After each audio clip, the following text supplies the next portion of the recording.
This episode of Metatrex is brought to you by Enterprise in Space. Find out how you can help science and education and become a virtual crew member aboard the NSS Enterprise Orbiter. Visit enterpriseinspace.org for more information. And if you'd like to help us keep Star Trek discussion coming to you each day, consider becoming a patron of the network through Patreon. Visit patreon.com/trekfm and find out how you can become part of the team. That's patreon.com/trekfm. This is Tim Russ, Lieutenant Commander Tuvok on Star Trek Voyager, and you're listening to Trek FM.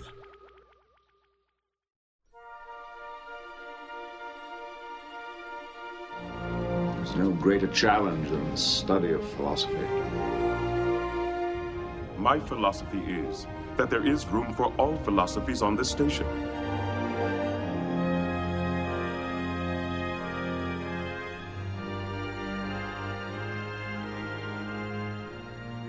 Hi everyone, and welcome to episode 59 of Metatrex, Trek FM show on Star Trek and philosophy. My name is Zachary Fruehling, and with me as always is my friend, co-host, and fellow insubordinate, Mike Morrison. Today we'll be talking about the ethics of disobeying orders in Star Trek. Mike, are you feeling particularly insubordinate? You ready to break a few rules together today? Well, Zachary, we have broken rules, and here we sit in the brig of the Starship of Theseus, and I gotta say, it's kind of tight quarters in here, man. Well, at least we're not like Tom Paris spending 30 days. Yeah, we only get to be in the brig for an hour or two at a time. You know. Poor Tom Paris, he gets 30 days. 30 days in the brig, that's right. Well, like we mentioned a second ago, we're going to talk about disobeying orders in the Star Trek universe today. And I should say a word about why we chose this particular topic. As we were thinking about a topic for today's episode, I was reflecting on current events. And I don't often do this. I try to be relatively apolitical. But I was thinking recently of the incident where the acting Attorney General, Sally Yates, was fired for disobeying or refusing to enforce Donald Trump's travel ban. And again, this isn't a show about politics. We're not going to dwell on that. I don't even have a deep opinion on this. But it got me thinking about disobeying orders inside the Star Trek universe and when disobeying orders is morally justified, when it's not morally justified because of your obligation or your implicit or tacit agreement to abide by a command structure. It occurred to me, Mike, that there are a lot of instances of rule breaking inside the Star Trek universe that we haven't talked about before. There are, Zachary, and frankly, I am shocked at the number of instances inside of Star Trek where we see either a captain or one of the captain's subordinates breaking rules or disobeying orders in order to achieve, a particular goal. And the examples are literally from every iteration of Star Trek, including the movies, and we've got so much to kind of tear into today. I almost feel like we need to jump into it, but I'm cautious because I'm the one wearing the red shirt. Our listeners can't our listeners can't see us, but you are wearing a blue polo. I am wearing a red polo. So it's obvious to me that going on this away mission, which one of us is going to die? It's going to be me. So I'm going to be very cautious about breaking any orders or disobeying the rules. Well, you mentioned that there are so many instances of rule breaking or insubordination in Star Trek, but that's what happens when you have a fleet full of badmirals, isn't it? Well, it seems like that is most often the case that we get. We have a Badmiral who has made a bad call or perhaps is issuing orders based on an agenda that is truly contrary to Starfleet's principles. And so, the captain is put in a place where do I obey the order that's been given or do I uphold Starfleet's principles? And so that's the example that we get probably most often, but that's not always the case. Well, I think there's something in human nature. We like rule breakers. We like people who are individuals and don't conform to the norm in one way or another. So seeing a starship captain break the rules, defy the Badmiral, or a subordinate, break a rule that he or she doesn't agree with, we tend to champion those individuals. And I think that's part of our rugged individualism here in the United States. We like the people who are willing to break the rules for a cause. Yeah, and we think about famous rule breakers in Star Trek. Captain Kirk, I think, comes to mind immediately. I think he's probably the most prolific rule breaker. He is most often disobedient to his orders, and somehow he's able to get by with it. But within Starfleet are lots of examples of rule breaking and rule breakers. I think of bad boy, for instance, Tom Paris from Star Trek Voyager. When we first meet Tom, he's spending time in a penal colony because he just can't follow the rules. He obviously has issues with orders and authority. B'Elanna Torres, also from Voyager, also seems to have some issues with following rules. We get examples in Star Trek The Next Generation. Even Captain Picard from time to time becomes a rule breaker. He defies orders. In Deep Space Nine, we see examples of disobedient Starfleet personnel within the Deep Space Nine universe, Commander Sisko, Captain Sisko being one of them. So literally in every iteration of Star Trek, even on Enterprise, we have examples. Lieutenant Reed, for instance, Malcolm Reed has big problems, especially in Season 4 of Enterprise with following orders. As you were listing these different examples, it occurred to me that one of my favorite scenes in all of Star Trek, out of all the series and all the movies, is the scene in Star Trek III, The Search for Spock, when Captain Kirk defies the Admiral's orders not to take the Enterprise back to the Genesis planet, and he gets this twinkle in his eye, and the Admiral's saying, you hear what I'm saying, I can't let you do this, and blah, blah, blah, and Captain Kirk gets this twinkle in his eye, and he's going to defy that order. He walks away and says, the answer is no, therefore I'm going anyway. And that's one of my favorite moments. It almost defines the entire character of Captain Kirk to me. As I think about these different examples of rule breaking or defying orders inside the Star Trek universe, what's interesting to me is the different varieties of rule breaking. I mean, it's not like people disobey rules or break orders for the same reason. Sometimes it's done out of friendship and loyalty, and I think that's what's happening in Star Trek III, The Search for Spock, when Captain Kirk, steals the Enterprise to go search for Spock. He's doing it out of friendship and loyalty mainly. Sometimes it's done out of moral conviction if you think that an order is immoral for some way. We see Captain Picard doing this a lot, and he does it in Star Trek Insurrection to protect the Baku. He does it a couple of times in Star Trek The Next Generation when he thinks that orders from on high are violating the Prime Directive or going to be harmful to some society. We see Captain Picard breaking a lot of rules. Sometimes it's done out of conflicting loyalty, like you've got a loyalty to your immediate commanding officer and you have a loyalty to the hierarchy and to the Federation and to Starfleet. And sometimes these loyalties conflict with each other. And in order to honor one loyalty, you have to end up violating another loyalty that you have. So philosophically, it makes me wonder, are some of these justifications for being insubordinate or defying orders more morally acceptable than others? Can we lump them all together? Do we need to make important distinctions? And what do we think about the different philosophical justifications for being bound to your orders and to the chain of command versus following your own moral convictions, even if that means violating your direct orders? Yeah, I'd sort of like to pick up with the conflicting loyalties and honoring treaties, because I think that's really interesting. And we see that a couple of times in the Star Trek universe. I know one of the examples that you cited would have been Riker's disobeying Pressman's orders in the episode The Pegasus from Star Trek The Next Generation. But we actually have a couple of examples of this in Star Trek. We have another great example from Star Trek The Next Generation. I can think of an example from Enterprise with Malcolm Reed in the 4th season of Enterprise. He has conflicting orders. He's got conflicting loyalties, a loyalty to Section 31 and a loyalty to Captain Archer. And he is so conflicted in this episode, and I think as an actor, I think he played this very well. You can see the turmoil and you can see the conflict written all over his face, and it was so well written. His actions, he's trying very hard to kind of walk the fence, but he suddenly discovers that you can't straddle the fence when it comes to Captain Archer, and Archer ends up throwing him in the brig. And so he is sitting there trying to decide, okay, do I defy my loyalty to Section 31 for my captain? And at the end of the episode, certainly this is Divergence I'm talking about from Season 4, I believe, Episode 16. He ends up at the end of the episode deciding that his first loyalty has to be to his captain if he's going to be his armory officer on the Enterprise. But he didn't come to that decision easily, and it caused him a great deal of pain and embarrassment. And poor Malcolm, you can really feel for the guy. He didn't even have a holodeck to go to sort it all out. Exactly. I mean, at least Riker was able to go to the holodeck and pull up a program that really had nothing to do with the conflict that he was having, and somehow walk out with an epiphany that he is going to be loyal to his captain. And I think conflicting loyalties is probably the most difficult situation to sort out philosophically, because it's not like in breaking a rule, you're trying to be immoral, you're trying to violate the chain of command, or you're trying to do badly. You really have, two conflicting loyalties that in your mind are both positive. They both are good, genuine moral obligations, and they seem to conflict with each other.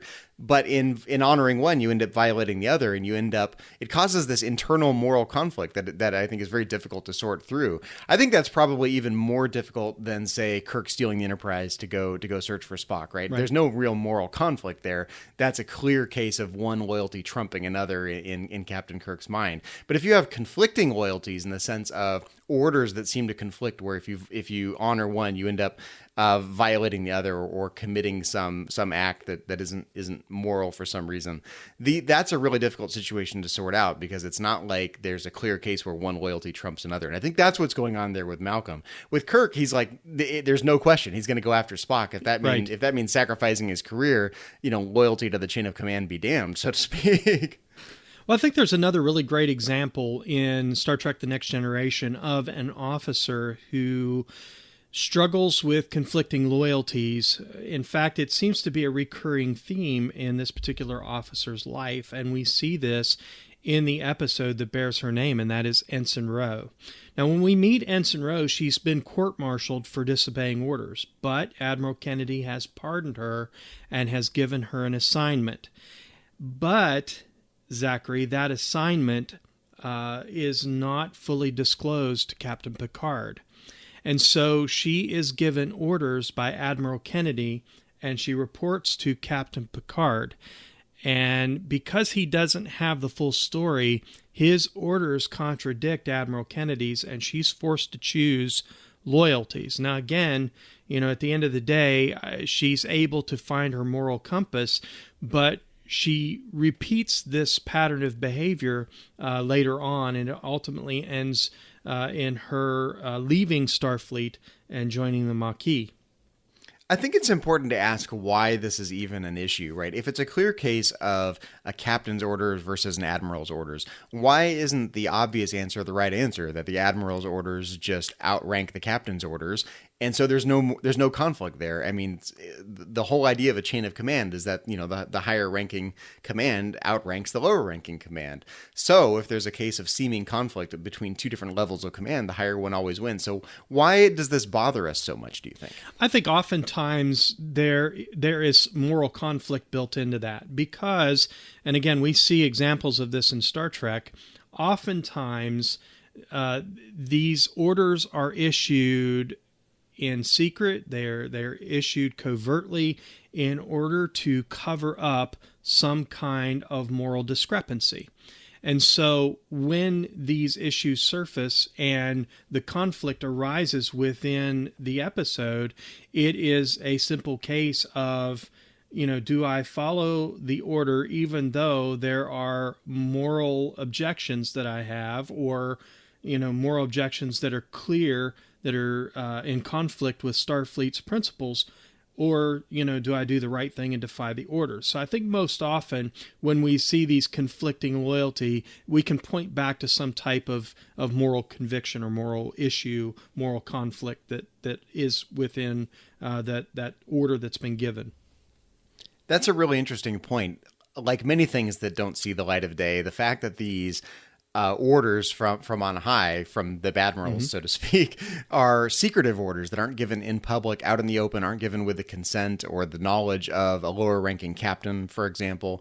That oftentimes means there's something morally questionable about those orders. There's a reason that they're secretive and not seeing the light of day. And it's not just a matter of like Federation security, right? They're trying to pull something that is not living up to the letter of the law.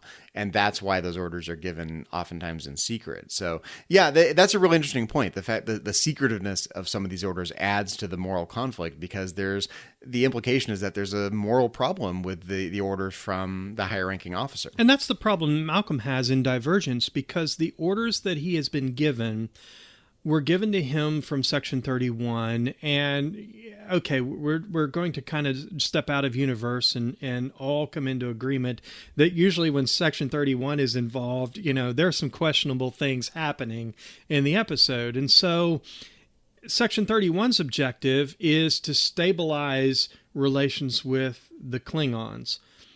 Captain Archer, on the other hand, cares only about the safety of his medical officer, Phlox, who has been kidnapped and being held against his will and forced to work out this medical experiment in the Klingon Empire. And so Malcolm's conflict there goes back to this kind of moral conviction. He sees, and the thing about Malcolm, he sees that what Section 31 is trying to accomplish here is not necessarily a bad thing, but at the end of the day, what comes first? Are we going to break our treaties? Or are we going to do something that could potentially backfire on us and cause out and out war within the galaxy? Or am I going to be loyal to my friend, our medical officer, and my captain? And that's the dilemma that Malcolm finds himself in. It's very complicated. We can easily call it conflicting loyalties, but again, this kind of points back to that moral question there that he has to ask and answer. You're hitting on something that is really interesting to me philosophically, because I think it speaks to the heart of the role that rules play. And the question that I have in mind is whether chain of command, following rules, following orders, respecting the chain of command, whether that has intrinsic value or whether it has merely pragmatic value. If respecting the chain of command has intrinsic value, like there's something intrinsically morally correct about following orders, following rules, following the expertise and the experience of the people who outrank you, if that's imbued with moral force, then obviously if you're violating the rules, there's something morally problematic with that. You're being somewhat immoral or unethical if you're breaking the rules, if those rules have moral force on their own. And I think that's kind of the Kantian position, right? So, Kant, who thinks that there are intrinsic rights and intrinsic wrongs, if it's intrinsically right to respect the chain of command, then obviously if you're not respecting the chain of command, then you're doing something immoral, kind of by definition. But for Kant, he would sort of say, look, the whole point of a chain of command is to respect the chain of command. So if you didn't have a chain of command, if every time someone gave an order, the subordinates were free to violate the orders and do whatever they wanted, that would undermine the entire purpose of a chain of command. So there's something just logically inconsistent about a chain of command that isn't enforceable in that way, right? And I think this is the heart of what's going on at the end of Star Trek IV when Admiral Kirk is being demoted back to Captain Kirk. He gets a gentle reminder that discipline is an important part of any chain of command. The whole concept of a chain of command would be undermined if subordinates had the authority to disregard the orders from their superiors. So there's something intrinsically valuable in that view about respecting the chain of command. Trusting the expertise of the people above you and being willing to follow their orders, even when you disagree with them. And I think that speaks to the discipline of any sort of military organization, right? You can't have a military organization if you're not willing to do what your superior officers tell you to do most or all of the time, right? So you need that structure. Mm-hmm. On the other hand, you could argue that, look, the whole point of a chain of command is to achieve certain pragmatic goals, to achieve order, to achieve certain political goals, to achieve certain military goals, to achieve a certain social stability in the order of things that we see in Federation society.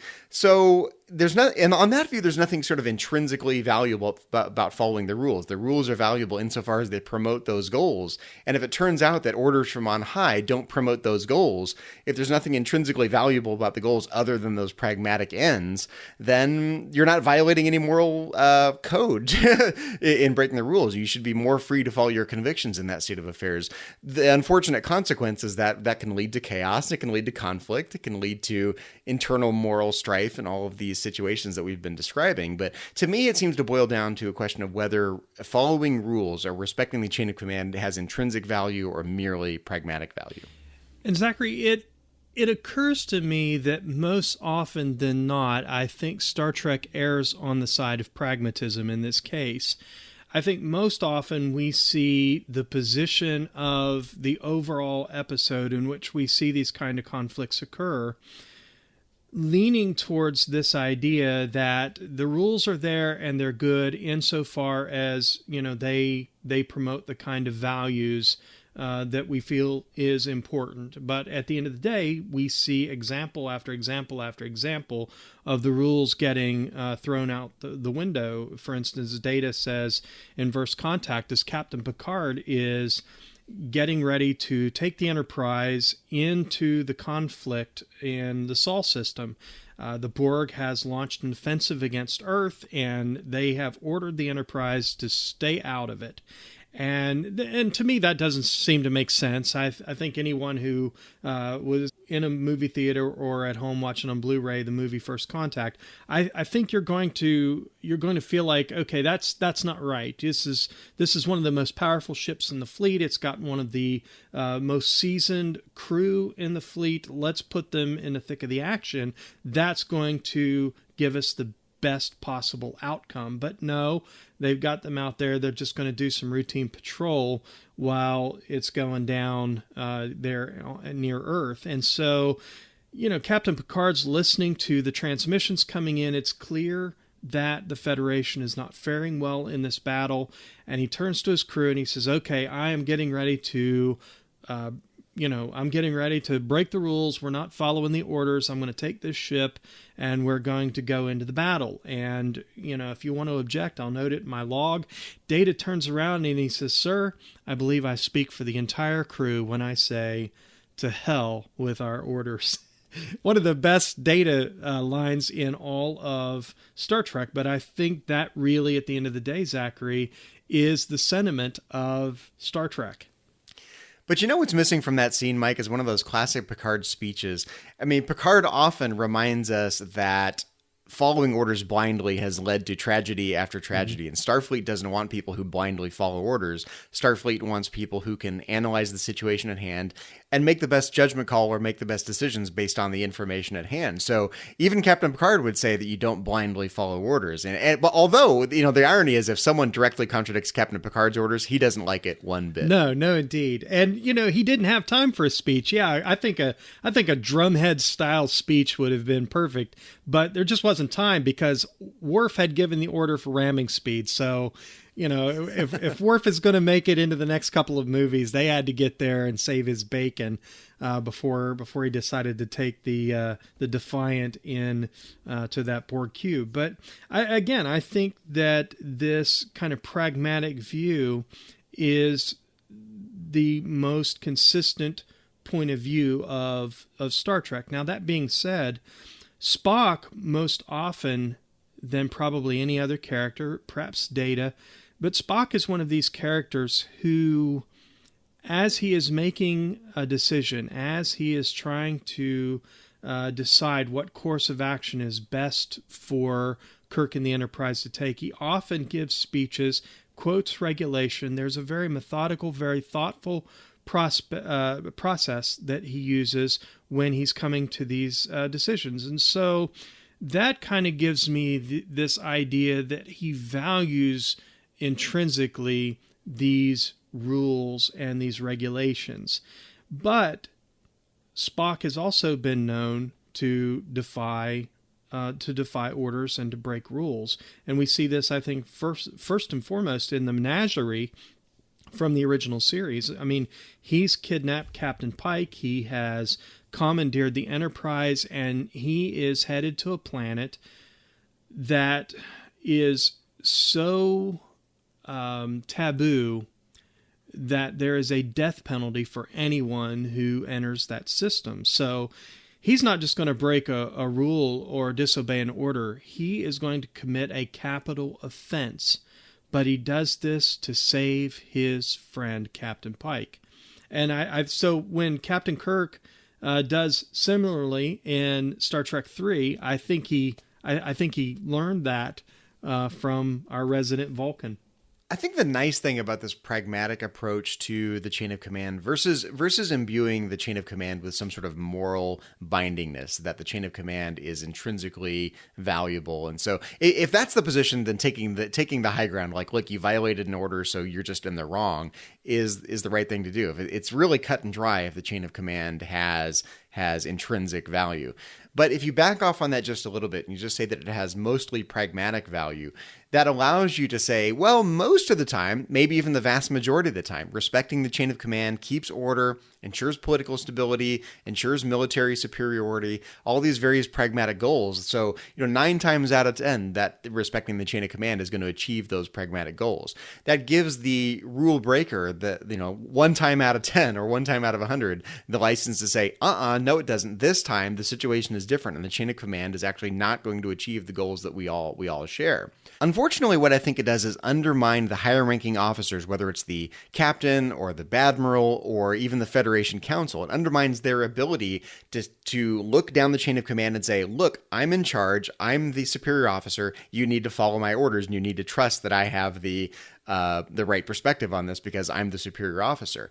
If the chain of command itself is merely pragmatic, the higher ranking officers seem to have no leg to stand on other than a pragmatic leg to say, following my orders is actually the most pragmatic approach here. It sort of removes the moral force of their argument for maintaining the chain of command and having their subordinates follow their orders all the time.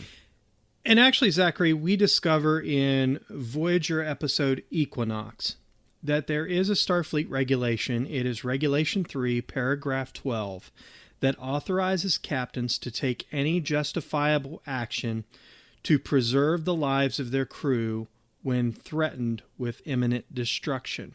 So I think that's very interesting because it almost seems like a nice, tidy little excuse when the need arises to break the rules. For instance, Spock in the Menagerie. At the end of that 2-part episode, he's pardoned.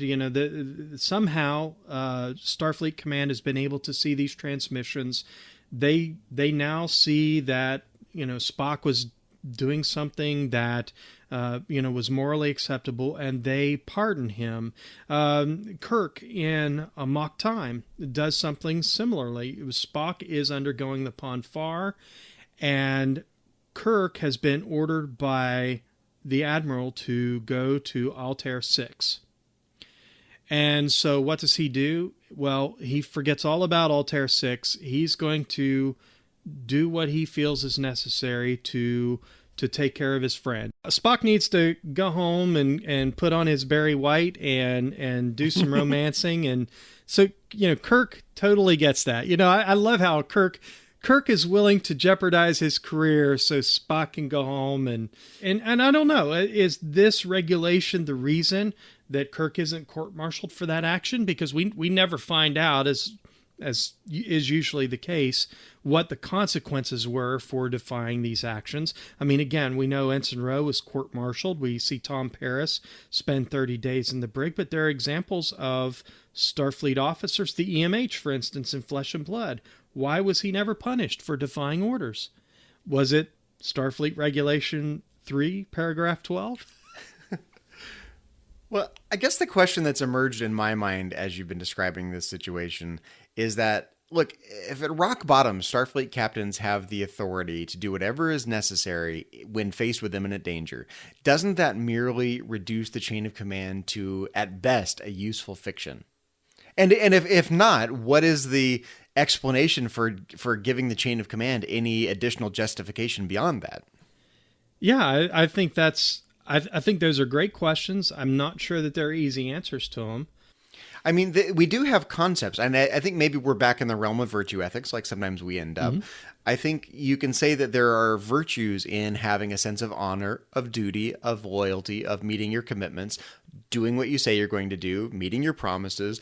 And even if the chain of command is a social contract or a useful fiction where we all shake hands and say, okay, I agree that you're the captain, I agree to be the first officer, and the person below me agrees to be the second officer, and we have this whole chain of command that's all based on a handshake agreement. We all say we're going to abide by our ranks and treat each other with that level of respect. Even if that's a useful fiction, it's an awfully pragmatic one, and we do respect people who can shake hands that way and say, I know my place, you know yours, and we're going to have a good society, and we're going to build the kind of society we want to build, even if that means we imbue it with some sort of rank. I think there's a virtuousness in sticking to your commitments in that way, even if the chain of command is a handshake agreement. Yeah, I mean, I couldn't agree more. I think for Captain Kirk, though, in Amok Time, I think he took one look at Spock's lady friend there, and he's like, tonight is your night, bro. We're going to get you home. We're going to get you home. But again, it just, this idea of the needs of the many outweigh the needs of the few, or the one, as Spock would say.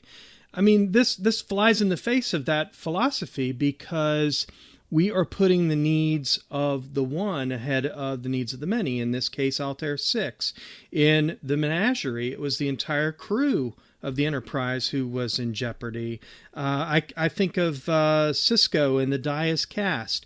He's ordered not to go to the Gamma Quadrant. So what does he do? He defies that order. He enlists volunteers to go and save Odo. Why? Because he says, I'm not going to just abandon one of my officers. So once again, Zachary, we've defied the Badmiral. We are defying Badmirals here on Metatrax. Well, one thing that's emerged out of this discussion so far is that we seem to be building some kind of a taxonomy, different types of being insubordinate, different types of rule breaking or defying the chain of command. One is out of friendship and loyalty. Another one is out of moral conviction. And then we've talked about conflicting loyalties, loyalty to your society versus loyalty to your commanding officer. Are there any others that we're missing, different varieties of rule breaking or disobeying orders besides those three? Those seem to be the main categories that came immediately to my mind, but I'm curious if we've missed any so far.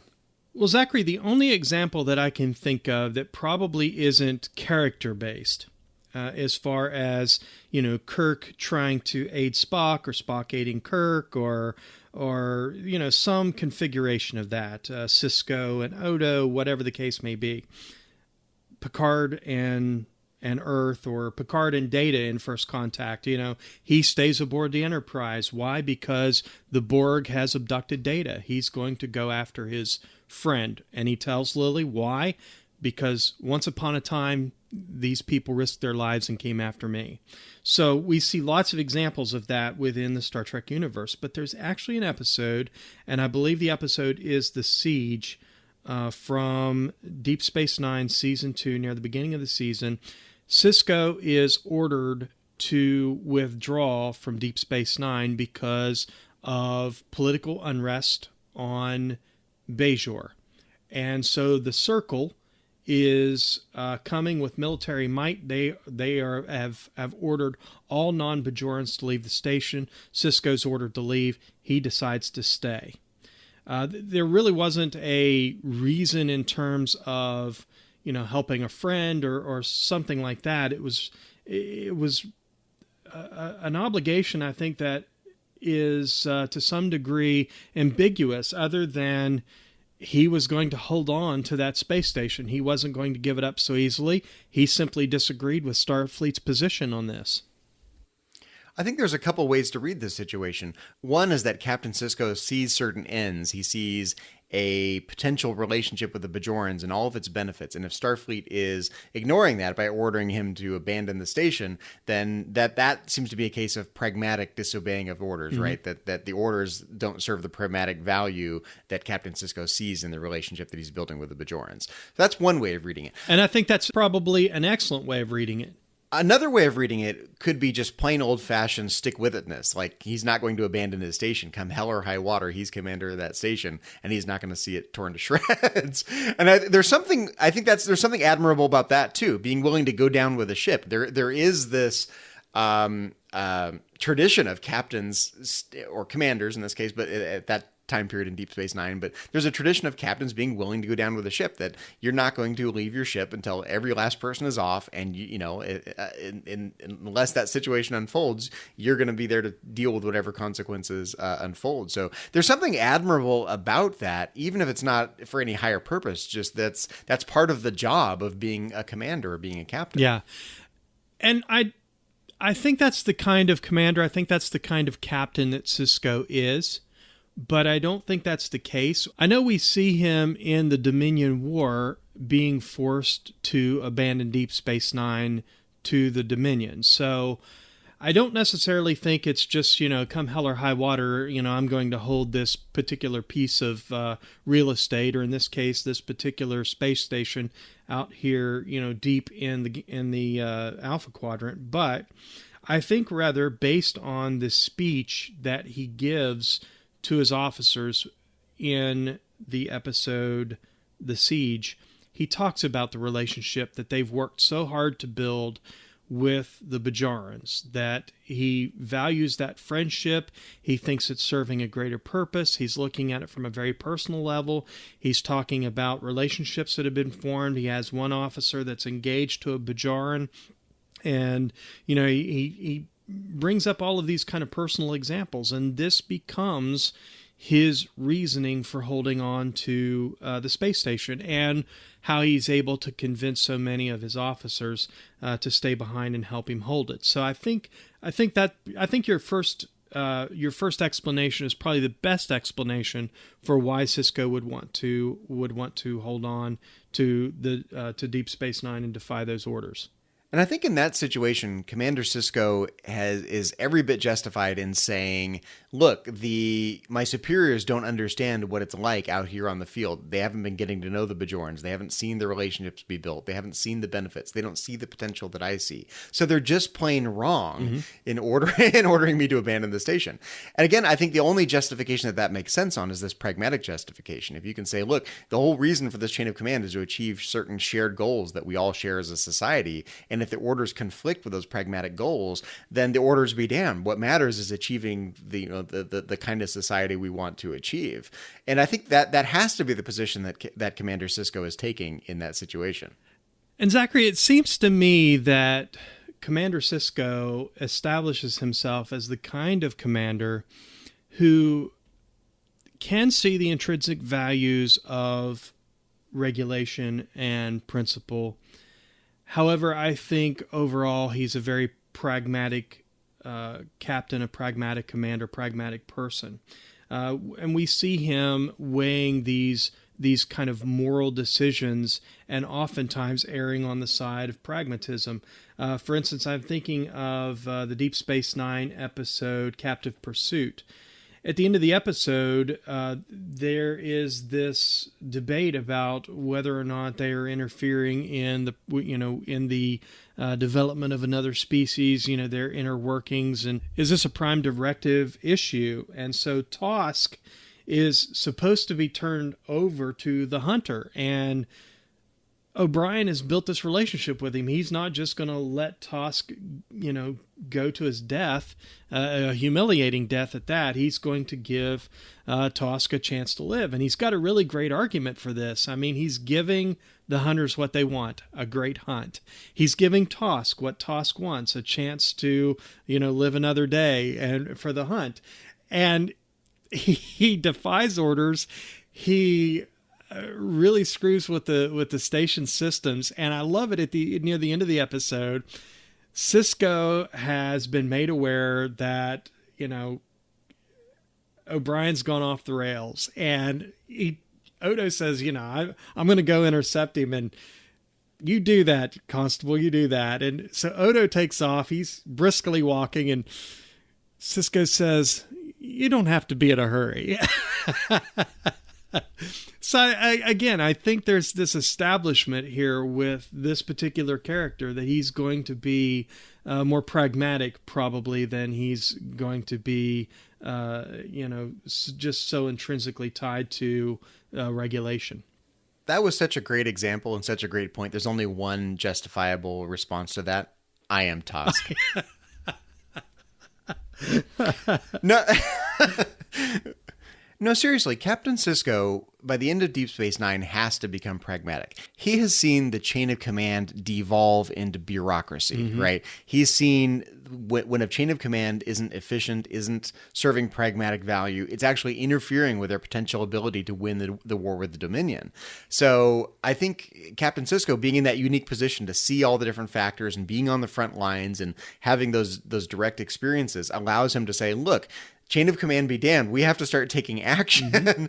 Otherwise, we're going to lose this war. So, you admirals and badmirals better get your act together, and we need to be proactive. And we see Captain Sisko doing some morally questionable things in the episode In the Pale Moonlight, all because he's taking the pragmatic position of saying that the ends are more important than the means to get there. And if that means, taking morally questionable actions, if that means violating the chain of command, winning the war with the Dominion, and by extension, forming the relationship with the Bajorans and continuing that relationship, those are more important factors than the pragmatic value of the chain of command for its own sake. I think that's a great example and a great point. I have to ask, though, Zachary, when does the philosophy that the ends justify the means, when does that kind of go off the rails, so to speak, into anarchy, really? Because if you uphold that kind of philosophy, you really can kind of devolve into some type of anarchy. So it seems to me that the ends justify the means can be a rather dangerous sentiment. I kind of go back to Tom Paris spending 30 days in the brig. And we see the Doctor, probably the EMH, do much more in terms of defying orders and kind of setting aside regulation. And I mean, he doesn't even really get a slap on the wrist for it. This is where I think it's important to make a distinction between a philosophy of ends justifying the means and a pragmatic justification for a chain of command. Right, the ends justify the means says, rules be damned, protocol be damned, chain of command be damned. I'm going to, do whatever is necessary to achieve a certain goal. And it does lead to a more chaotic, more anarchistic kind of environment, I think. But if you say that, look, if we're going to adopt a pragmatic view that we all share certain goals, we can kind of enumerate what those are: political stability and military superiority and, stable society. And all, you can kind of list these things out, right? If those are our goals, then we can say, look, within the Star Trek universe, in Starfleet in particular, more often than not, respecting the chain of command helps us meet those goals, right? So it's doesn't lead to anarchy or chaos, because we can all recognize that respecting the chain of command leads to, more often than not, achieving most of those goals. But it does kind of give you this way out, that when the chain of command ceases to be pragmatically useful, this one time out of 100, then you have some license to go pursue that alternative course for the sake of achieving those goals. But I think you can still kind of step back and say, this isn't anarchy. This isn't ends justifies the means at all costs. This is, the vast majority of the time, it's good to stick to the rules. It's good to stick to the chain of command that helps us meet our shared goals. But it gives you an out in these unique situations when the chain of command has ceased to have pragmatic value. I guess the question is, why doesn't that happen all the time, right? If you can do that once, why can't you do it 100 times or 1,000 times? Why doesn't that devolve into chaos? Because I think if collectively as a society, in the Star Trek universe, in Starfleet, right? If members of Starfleet collectively recognize the value of a chain of command and its pragmatic value, then more often than not, people are going to stick to the chain of command in those ordinary day-to-day situations, unless there's a really unique situation or a really urgent crisis. And I think that's what we see inside the Star Trek universe. 9 times out of 10, sticking to the chain of command serves the pragmatic value and helps members of Starfleet and citizens of the Federation achieve all of their shared goals. But that one time out of 100, when there's a crisis or when there's a moral issue at play, then that gives those officers the pragmatic license to say, nope, in this particular case, the ends justify the means. Even if once the situation is over, I'm right back to my default of respecting the chain of command for pragmatic value. And that kind of takes me back to Amok Time, in which Kirk is ordered to Altair 6. I mean, when you have a situation where you are ordered to go lend aid of one type or another. I mean, obviously there's a situation on Altair 6 that requires the Enterprise, and lives could be at stake. We see these different situations in which there's some type of medical disaster or natural disaster, and the Enterprise has been ordered. We see this inside Star Trek The Next Generation. The Enterprise has been ordered to go lend aid, but something happens, and just like in Amok Time, a captain ends up defying those orders and putting the needs of a single officer ahead of tens of thousands, millions, perhaps lives. And, I mistakenly said that Spock was a Barry White fan, and it occurs to me that I think he's more of a Kenny G kind of guy. But, nevertheless, it seems to me like his romantic life is... I don't want to diminish the physical effects of Ponfar, but it seems to me that his romantic life is second to tens of thousands, millions of lives. Don't get me wrong. I hope that, if I'm a science officer on a Starfleet vessel, that my captain would put my needs, whatever they may be, ahead of, whatever. I appreciate the value that Captain Kirk puts in his friendship and the value that intrinsically that his friend has to him. Well, Mike, you are wearing the wrong color shirt in that red shirt if you think they're going to be respecting the value of your life. Indeed. You showed up in the wrong uniform today, buddy. I knew I should have wore blue for this episode. Well, Mike, to shift gears just a little bit, I think it's interesting to bring the tools of philosophy and the terminology and distinctions that happen in ethical discussions to bear on the situation. Because for me, the underlying question is, what is the justification for following rules? So what's the justification for the chain of command? Why do we view it with such reverence? Mm-hmm. And can we give any philosophical justification for that? And I think it's hard to do that with a final definitive answer. At best, I think we can give different varying philosophical justifications for it and kind of let the chips fall where they may.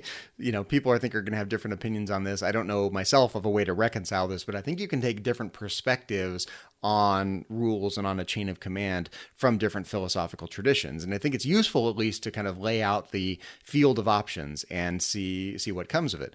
One option for me is the one we've already mentioned, the Kantian perspective. Mm-hmm. This idea that it's morally right to follow rules. And if you don't follow rules, if it's that easy to violate the chain of command, if it's that easy to undermine the chain of command, then the whole idea of a hierarchy, of a chain of command kind of collapses. It becomes a self-contradictory concept if it's okay or permissible for subordinates to break the rules. So this Kantian perspective basically says, look, it's intrinsically valuable to follow the rules. It's always wrong to violate the orders of your superior officers. Can I question that? Because Kant, who would because Kant, who would tell us that it is intrinsically right to follow the rules, would also say that if you see somebody in need, that you have a moral obligation to assist. So it seems to me that even within Kant's own philosophy, there's discrepancy. Well, and I think that's one of the hardest things to reconcile on Kantian philosophy. It sure seems like we have, cases where you have conflicting obligations, mm-hmm. and if it's always wrong to, not meet up to your obligations in these cases of conflicting obligations, it seems like you're going to let someone down all the time. There are going to be situations where no matter which action you take, you're doing something morally wrong. So conflicting loyalties, conflicting obligations, situations where it seems like in following one Kantian principle you're violating another is one of the hardest things to reconcile in Kantian philosophy. So the conclusion is Immanuel Kant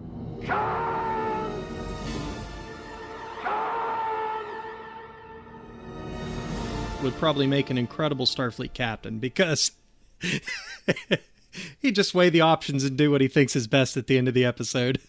Because that really does sound like most Starfleet captains. I think that there is a value that they place in the rules. There's an intrinsic value to the with the rules, but at the end of the day, they're going to have to do what they think is morally justifiable.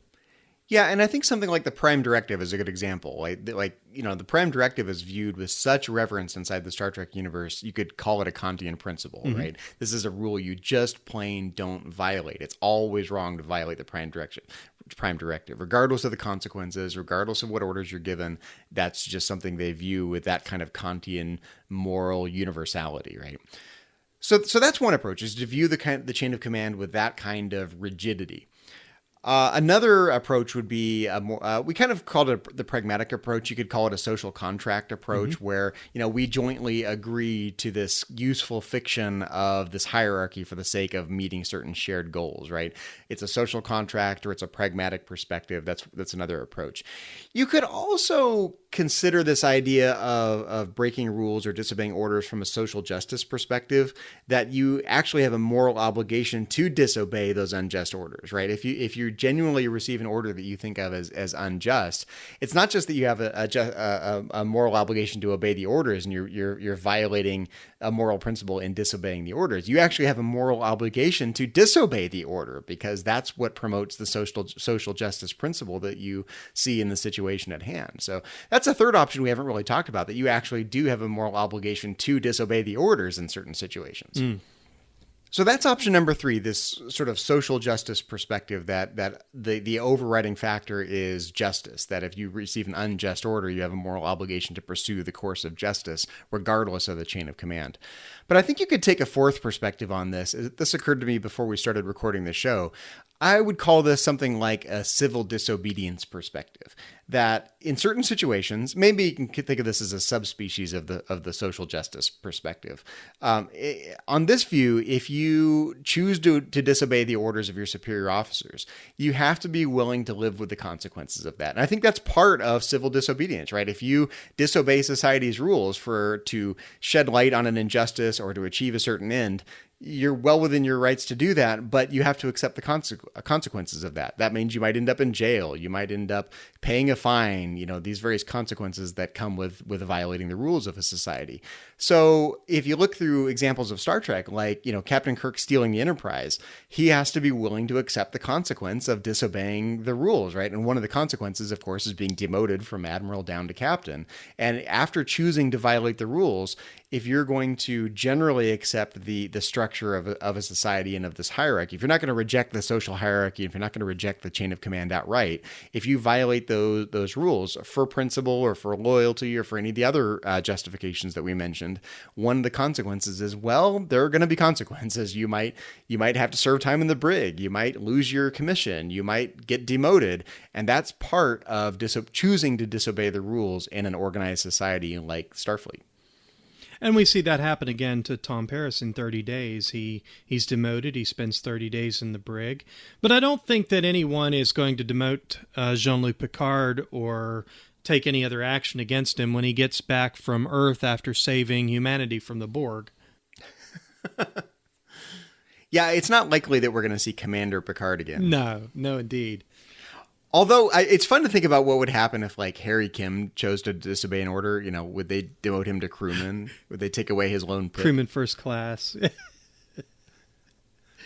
Poor Harry. Chief Petty Officer Harry Kim. Transporter Chief. Chief Kim. Chief Kim. But I think this is an important part of it, that if you choose to break the rules, certainly humans have free will. They can obey a rule or not obey a rule. They can follow orders or not follow orders. But there are going to be consequences. In an organized society like the Federation or like Starfleet, if you choose to disobey the rules, you can't do that expecting there not to be any consequences. And many times in the Star Trek universe, we see officers violating the rules without much in the way of consequences. Right. At best, they get a reprimand on their record, because usually what happens is that they break a rule and the situation turns out okay, and there's no really bad consequences. Maybe they save Earth or save the world, or maybe they save a bunch of lives, and so they've disobeyed orders. They get a little reprimand on their record, and then by the next episode, they're back to day-to-day life. It's fun to see the situations where there's an actual consequence, and I think that's why I keep going back to the Captain Kirk example, because he has an actual consequence here. He gets demoted from admiral back down to captain, and that's a good thing for Captain Kirk, and we all cheer when we kind of see that moment. Yeah, I mean, but that's a real basically consequence. Gave him what he wanted. That's a huge reduction in rank, though. That's an actual consequence Yes. inside the Star Trek universe, and we don't see that very often. But again, I think that's one of the reasons why I like the episode 30 Days so much. And for that matter, it's one of the things that I appreciate really about the next year of Voyager, because we get to see Tom Paris have to earn it back. This isn't a dressing down at the end of the episode followed by a pat on the back and then next week everything's... I mean, we didn't come back to the next episode and find that pip back on his collar. He spent a year earning it back. And I have to just say, props to Voyager for showing that. They had the episode 30 Days. He loses the pip. He gets the dressing down. They throw him in the brig. The entire episode is watching him suffer, really, in the brig by himself in seclusion, writing a letter to his father, having to think about his actions, whether they were right or wrong. And at the end of the day, he comes to the conclusion that I did the right thing and I'm paying the price for it and I'm okay with that. And I have to appreciate that. But then we get to see how that affects him, not just for an episode or 2 episodes, but a year from now, we come back to seeing him reinstated as a lieutenant, and we get to follow that journey. And again, props to Voyager for letting us take that journey with him. I think that's one of the best examples of disobedience followed by real consequences, followed by redemption. And that right there, to put my Voyager hat on and my To the Journey co-host hat on, is an example of Voyager not using the magic reset button and having actual consequences inside Absolutely. Voyager. I think, Mike, it's hard to know where to go from here in the conversation, because we can do a few things. We can keep coming up with examples in Star Trek of officers who violate the chain of command and disobey their orders. And I think if we really dug deeply, we could find a few more examples. And Zachary, I should say that we can throw that to our listeners. I would love to continue this conversation on the Babel Conference.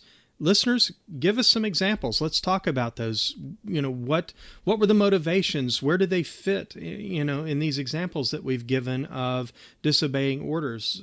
Share some examples that you've thought of that perhaps we didn't mention, and let's continue that conversation. Yeah, in general, we want to remind everyone that we don't have the final word on any of these issues. We really want to start the discussion, and we want to hear your feedback and your thoughts, and we don't think of ourselves as having the final word on any of these issues. At best, we're kind of laying the foundation for a future discussion and giving some options for different ways of cutting up this dilemma. We don't have an actual answer to any of these issues that we've been talking about here today. We're trying to structure the conversation and provide some philosophical options and maybe give you some food for thought about how to think about these situations that you see in the Star Trek universe. But it's not like we have figured out how to resolve these conflicting intuitions ourselves. Indeed. But the second useful thing we can do is we've tried to do, which is try to give a taxonomy or a classification of different categories of rule breaking. What are the different motivations? What are the different scenarios where this comes up? And see if they have equal philosophical weight, or if some of them carry more moral or ethical force than others. Things like breaking orders out of friendship and loyalty. Things like breaking orders because of a moral conviction. Things like breaking orders because you have a conflicting loyalty somewhere else. And we've tried to give something of a classification or a taxonomy of these different kinds of examples in our discussion here. And finally, I think the last and most philosophically useful thing we can do is to try to give different justifications for the chain of command in general, right? If the chain of command doesn't have any sort of force to it, any sort of obligation, then the whole discussion is moot, right? There's no question of whether it's morally right or wrong to disobey orders if the orders themselves don't carry any moral force. So in my mind, the fundamental question is, what account can we give of the justification for a chain of command or a hierarchy or a social order that allows enough flexibility for this pragmatic violation of the rules in particular situations, but not devolving into anarchy and not devolving into chaos, keeping the orderliness of a chain of command, recognizing that most of the time leads to our shared goals, things like stability, things like exploration, things like military security, but not letting that hierarchy be so rigid in this Kantian sense that it doesn't allow for exceptions or doesn't allow for individual officers to follow their conscience or to recognize that the orders they're receiving may be immoral or unjust in some way. And so how do you achieve that pragmatic middle ground of saying that most of the time the orders have this sense of obligation, that you have an obligation to obey your orders most of the time? It's that in parentheses, most of the time, right? It's this philosophical hand waving that's going on. Most of the time you've got this obligation. Well, why do you have an obligation in the first place? And if you have an obligation in the first place, why don't you have an obligation all of the time? How do you allow just enough wiggle room to where you can maintain the benefits of a social order while allowing flexibility for these cases where the social order or the command hierarchy doesn't make sense or is unjust in some way? And the best I can come up with is this pragmatic justification that 9 times out of 10, the hierarchy serves a pragmatic value. And that 1 time out of 10 or 1 time out of 100, when it doesn't serve that pragmatic value anymore, those are in situations where the orders seem obviously unjust or lead to consequences that aren't in our society's best interest. And I think that's the best I can come up with. I think if you go full on Kantian, you can say, look, the orders or the command structure has such rigidity and such obligation to it that it doesn't allow for any exceptions. And I think that's overly rigid, right? I don't think you want that. I don't think Starfleet even wants that. Captain Picard basically says Starfleet doesn't want people who blindly follow orders, and we get that in universe. But we don't want to undermine the chain of command so much that whenever a higher ranking officer gives an order, the subordinate can just say, oh, I don't feel like following that order today. Right? So it should have some sort of obligation to it. And then the question is, well, why does it have an obligation? Is it an obligation for pragmatic reasons? Is it an obligation because it's a social contract and you agreed to serve a certain function? Why does it have any obligation at all? And how do you just find that middle ground between having just enough obligation to maintain the chain of command, but not so much obligation that it becomes rigid and inflexible and people don't have the ability to follow their orders intelligently versus blindly following their orders? So again, I don't have a real answer to this, but I think the pragmatic justification is probably the best I can come up with for finding that middle ground. Well, Zachary, we kind of gave a hand wave to it, but I had mentioned earlier in the podcast Starfleet Regulation 3 in paragraph 12, again, which authorizes captains to take any justifiable action to preserve the lives of their crew when threatened with imminent destruction. And again, we get that regulation quoted in Voyager, the episode Equinox. Now, Captain Ransom used that to justify some very immoral actions that his crew took that were hostile towards an alien species. And Janeway calls him on it. But is this a common regulation? It gets quoted at, I'm thinking of, court-martial hearings where captains are having to justify these actions that they took that were in defiance of their orders. Is this something common? Now, we're very, very fortunate to have among our many, many listeners and affiliated with our network some people who have served in our military, and we're so thankful for your service, those of you out there. I think of Ken Tripp, one of our fellow hosts here on the network, and Jeff Harlan, who is a friend of the network. I think of Richard Marquez, our production manager, who have all served in the military. I'd be interested to know if there are any similar regulations that exist in our military code, but it seems to me that that's the easy out for a captain in a court-martial situation. But again, I think we have to be careful because, Ransom was certainly able to at least twist that to justify his own immoral actions. I'm so glad you thought to mention the concept of a court-martial, because built into the structure of a chain of command in the Star Trek universe, in Starfleet, is this system of a court-martial or inquiries, right? So yeah, any officer has the ability to say, I think these orders are wrong. I'm going to take a stand. I'm going to choose to disobey orders, and that will lead to certain consequences. And when that happens, without fail, there will be an inquiry and maybe a court-martial, right? And that's the chance to justify the actions, right? So if Captain Ransom were court-martialed, I think likely, if there were an inquiry into what he did in Equinox, likely they would say, sorry, that's not a good justification. You're misusing that principle to justify what you're doing there. That's a misuse of that principle, that you can take whatever actions are necessary in an extreme circumstance. Captain Ransom would say, look, this is an extreme circumstance. We're facing imminent destruction, so I can do whatever is necessary, right? If this came to an inquiry, they would say, no, you're actually misusing that principle. And so you're probably going to be court-martialed, right? So, but built into the system is this way of investigating whether a violation of an order was justified or not. So it's not like there's a chain of command, and then if you violate the order, you just, boom, you're out of Starfleet, or boom, there are these bad consequences. It'll be like, okay, someone violated an order. Maybe it led to good consequences. Maybe it led to disastrous consequences, but at very least there would be an inquiry. And if it were worse than that, it might be a court-martial. And I think the term court-martial is probably misused a bit, right? A court-martial it's a trial, but it doesn't mean like they're kicking you right out of Starfleet immediately. It's a trial, right, essentially. So yeah, you're going to stand a military trial, and there'll be an inquiry, and you'll give a chance to justify what you did, and maybe the facts are in your favor and you've made the right judgment call. But there is this kind of pragmatic checks and balances with having it's this brute force fact of human nature. We have the ability to break the rules when we want to. We have the ability to violate orders. So then if you choose to do that, there are going to be consequences, and one of which is going to be an inquiry or a court-martial, and that's your chance to explain your actions, explain your justification, explain your reasoning, and maybe you really are in the right from the perspective of the chain of command after all.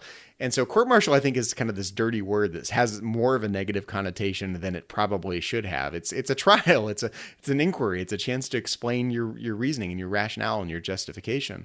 But I think it's important not to forget that there is this system inside Starfleet of investigating violations of protocol and investigating violations of the chain of command through a formalized process. So it's not like if you violate a rule once, you're immediately out of Starfleet. Yeah, and we bring that up from time to time. As I recall, Beverly Crusher, this was mentioned to her when she defied the captain's orders and performed an autopsy. When she was ordered not to. And she was told, there's going to be an inquiry. There's going to be an investigation. You're going to have to answer for your actions. And so we can't really overlook this system inside the Star Trek universe, but it seems more often than not that, we wave a hand to these actions, and, in the next episode, we hit the reset button and things are all well and good. I think this is what I like so much about that final scene in Star Trek IV when Captain Kirk, faces an inquiry and he gets to face the actual consequences and he gets to kind of account for his actions. And it all wraps up very neatly, of course, and, Admiral Kirk becomes Captain Kirk again.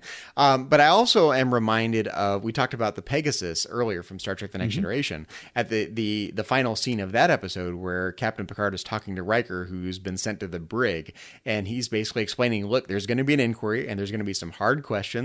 You've made some choices that are maybe not the best, but at the end of the day, you did what was right. You followed your convictions. You told the truth when it mattered the most.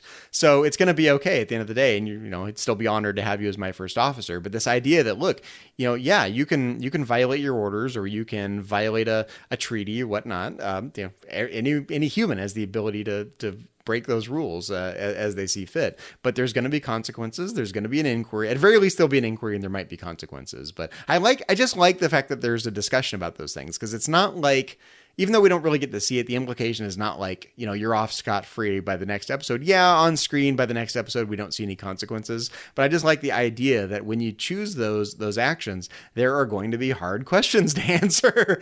And that's life, isn't it? If you choose to violate the rules, there's going to be some hard questions to answer. And that's uncomfortable for everyone. But it's not like you get off scot-free, and I just like that Star Trek does take a few chances to drive that point home. Yeah, it's a shame that the actual last lines to the Pegasus ended up on the cutting room floor. When Riker was walking out of Picard's ready room, he scratched his head and he said, "Thank goodness for that NX-01 holodeck program." What would we do if we couldn't act out our dilemmas on a holodeck, right? It just ended up on the cutting room floor. What's funny though is I think we do that with Star Trek, right? When I'm facing a Yes. dilemma, oftentimes I can actually immerse myself in a similar example inside Star Yes. Trek and kind of reason my way out of it because those examples have been brought to life on screen. So there's something to immersing yourself in a fictional environment to help you resolve your dilemmas. I know I've done that personally a few times. And again, that would be a great conversation to have with other Star Trek fans in which we could share times in which Star Trek has helped us make a hard decision or correct us when we've made the wrong call. I'd be curious to hear about those as well. I'd be curious if there are any examples where the fact that someone in the Star Trek universe has violated an order, Kirk violating an order or Picard violating an order, has that given anyone the confidence to violate a rule or violate an order or go against the grain in some way on a matter of principle? And it was Star Trek that gave you the confidence to follow that conviction. Yeah, I can't imagine that happening at a real court-martial hearing in a military court. But it was good enough for Picard. Picard did it. Your Honor, I would So just did Kirk. like to cite Star Trek 3, in which Kirk steals the Enterprise. I love the idea that you could actually cite Star Trek episodes as legal precedent. That would be awesome. I would be in favor of it. Yeah, rather than citing Supreme Court decisions, you cite captain's logs. I would be in favor of that. Well, Zachary, it's been fun talking about disobeying orders today, but this isn't the only thing we've been talking about here on Trek FM this past week. So here's a quick look, everyone, at some other things you may have missed elsewhere on the network. Previously on Trek.fm. To the journey! I'm a little worried that Belanda didn't care enough about Chakotay to try any Klingon medicine on him. What would it be? Just blood wine? Klingon bloodletting? I don't know. Percussive maintenance A nice warm bowl of gach. to the face. Klingon chicken soup. Or even banana pancakes. Prune juice. A warrior's fruit. Chakotay, have a bite of a heart of Targ and wash it down with some prune juice. Warp 5. Well, they decided to come out with something called the 1701 line, which is always cute. Retailers always want to do 1701, or they make the price $17.01, and that's real cute, except when you have 100,000 people who want a figure and you're only releasing 1,701 of that figure, you're disappointing a lot of completists. Literary Treks.